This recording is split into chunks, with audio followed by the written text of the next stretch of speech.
Oppenheimer é uma obra magnífica que merece toda a atenção do mundo.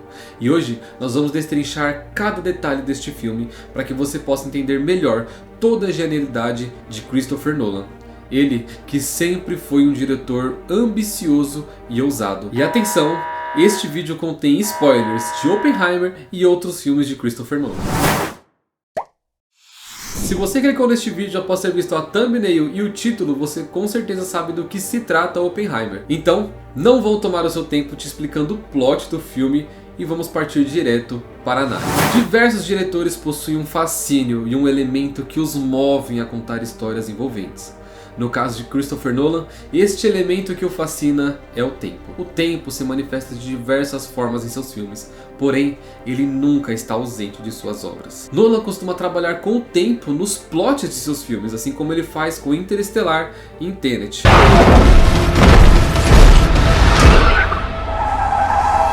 Ele também gosta de brincar com a cronologia dos fatos de seus filmes, apresentando diversos eventos numa cronologia embaralhada, forçando o público a montar todas as peças sozinhos e entender por si só a cronologia correta das coisas, como faz em Batman Begins. Ou ele faz como fez em Dunkirk, onde ele apresenta 3 grandes plots de 3 perspectivas diferentes que contam o mesmo evento, mas em timelines diferentes. No primeiro plot, a gente tem o plot da Terra, onde é contado em uma semana. O segundo plot é o plot do mar, que é contado em um dia.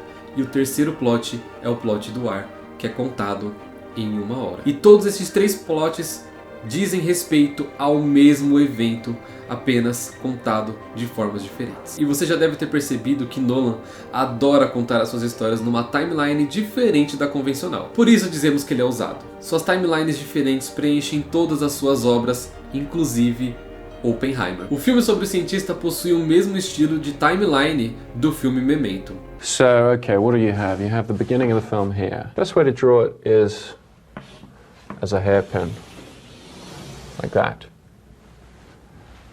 That's basically the end of the movie. This stuff is the black and white stuff. This is color. And this is running backwards as a series of jumps. And what we do is we cut between the two the whole way through. So we alternate scene here, scene there, scene there, scene there, scene there, scene there, and they meet towards the end of the film. Porém, Oppenheimer se divide em 2 grandes partes, antes e depois do Trinity Test, e em 3 grandes camadas que se encontram ao longo do filme. Num ano em que temos muitos filmes sendo cortados pela metade e jogado o resto para um outro filme, Nolan prioriza a completude de sua obra. Nolan prioriza a qualidade e um entendimento completo de começo, meio e fim, ainda que numa cronologia embaralhada. E ele faz com que essas 2 grandes partes se completem e apresentem uma única grande história. A timeline de Oppenheimer embaralha a cronologia da história, fazendo com que os fatos de início, meio e fim concorram entre si e se expliquem ao longo do filme. Aquilo que antes parecia confuso, conforme o filme vai passando, vai ficando mais claro e a gente consegue ter um entendimento de toda a cronologia da história. É até um pouco difícil colocar em imagens e tentar explicar tudo isso, porque o próprio Nolan diz que ele não pensa com gráficos e imagens. Ele não tem um pensamento visual. Então, torna o meu trabalho um pouco mais difícil aqui. E Nolan mostra o tempo de maneiras diferentes em seus filmes, e quase todas elas presentes aqui em Oppenheimer. Quase todas elas, não todas. Pode ser mostrando como um personagem envelheceu, pode ser mostrando o tempo restante para a explosão de uma bomba. Tanto pode ser mostrando uma nave que parece um relógio. E além de tudo isso, ele também coloca o tempo no diálogo dos personagens.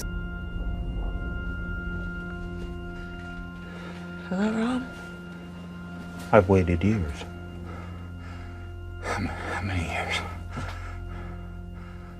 By now it must be. It's 23 years, 4 months, 8 days. E ele dita o tempo. Porém, não somente a timeline, mas como vocês repararam em Dunkirk e talvez tenha reparado já em Oppenheimer, Nolan trabalha com perspectivas. O diretor é apaixonado por mostrar a perspectiva do personagem. Ele tem um cuidado imenso em aproximar tanto a câmera de um objeto ou de um personagem, a ponto de quase torná-lo palpável para aqueles que estão assistindo o filme. A aproximação de câmera que nos leva para dentro da mente de Robert Oppenheimer é presente em quase todos os takes do filme, e é experimentada de forma magnífica na cena que sucede à explosão das bombas em Hiroshima e Nagasaki, em que Robert é chamado para dar uma espécie de palavra final após o acontecimento num palco criado ali em Los Alamos. A câmera se aproxima tanto do seu rosto que é como se nós quase pudéssemos ler os pensamentos de Cillian Murphy. Uma das principais chaves para as histórias de Nolan é a subjetividade.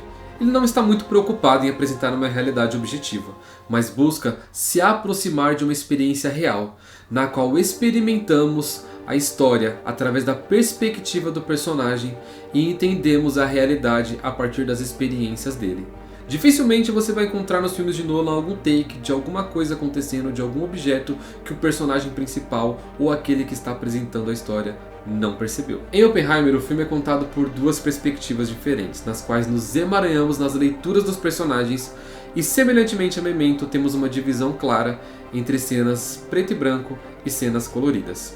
A diferença é que em Oppenheimer, as cenas em preto e branco dizem respeito à perspectiva de um personagem, enquanto as cenas coloridas dizem respeito à perspectiva de outro personagem. As cenas em preto e branco dizem respeito à narrativa contada pela perspectiva de Lewis Strauss, o cientista interpretado brilhantemente por Robert Downey Jr.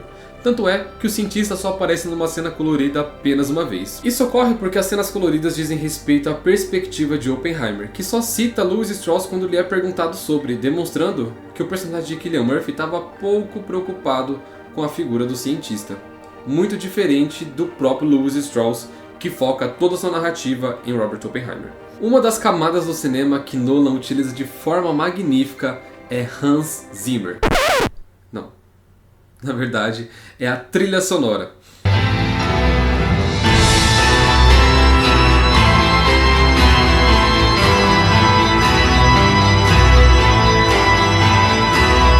Nolan e Zimmer trabalharam juntos em diversas obras, e o diretor costuma aplicar os tons de Shepard em diversas histórias em que trabalha.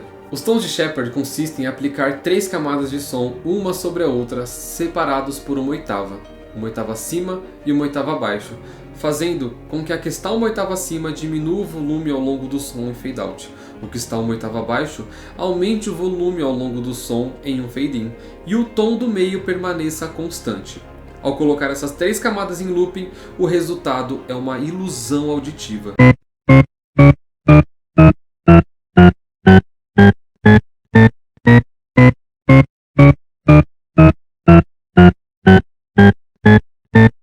Semelhante a uma ilusão de ótica, aquela que acontece naquele poste de barbeiro, sabe? Que ele fica rodando, rodando e rodando, parecendo que ele está sempre subindo, mas nunca chega ao seu fim. É o que acontece aqui. A música parece estar crescendo constantemente, porém nunca chega ao seu fim, nunca chega ao seu ápice, causando uma tensão em todos aqueles que assistem e ouvem uma cena.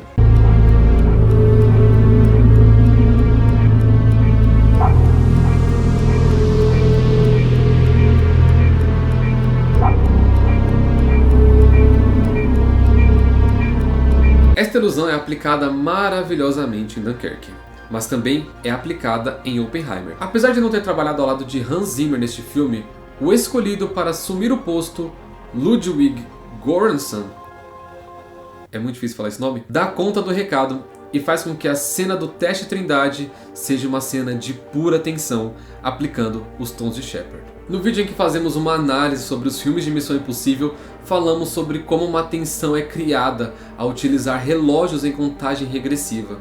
E é claro que Nolan utiliza isso, ele ama o tempo. E na cena do teste, temos um relógio marcando o tempo numa contagem regressiva, somado a uma música em tons de Shepard, em quase todo o momento da tensão, somente incluindo instrumentos e fazendo com que a música pareça estar crescendo constantemente.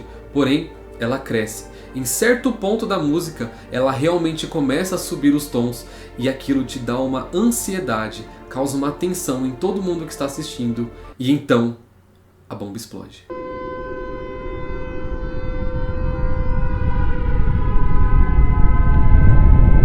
Christopher Nolan é um entusiasta da tecnologia e utiliza tudo que pode para produzir o melhor para seus filmes. Ele faz isso lá em Inception, muitos anos atrás, quando ele filma aquela cena do carro que está caindo em 700 frames por segundo, em até 2000 frames por segundo. Tudo isso para que o diretor pudesse editar o tempo e fazer com que aquela cena em câmera lenta seja tão eficaz a ponto de fazer quase doloroso assistir aquilo. Já em Oppenheimer, ele escolheu filmar com câmeras IMAX, a fim de garantir uma experiência única ao apresentar o deserto e as demais localidades e assegurar uma melhor qualidade na captura da explosão.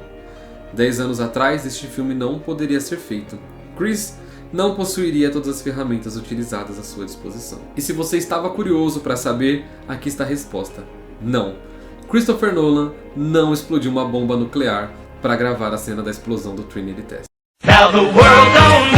Dificilmente algum diretor algum dia vai conseguir permissão para explodir uma bomba nuclear, mesmo que seja para fins de precisão na hora da filmagem. Porém, Christopher Nolan utilizou de uma grande quantidade de explosivos para se aproximar o máximo do efeito da bomba atômica experimentada ali no Trinity Test. Não somente feita a explosão ali no deserto, ele também trabalhou junto com seus outros produtores de efeitos especiais em explosões em laboratório para causar outros efeitos visuais que nós vemos ao longo do filme.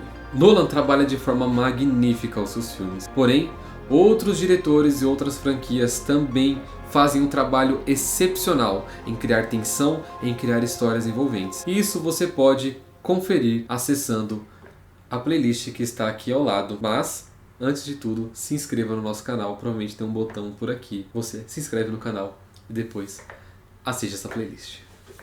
Um beijo, obrigado e até mais.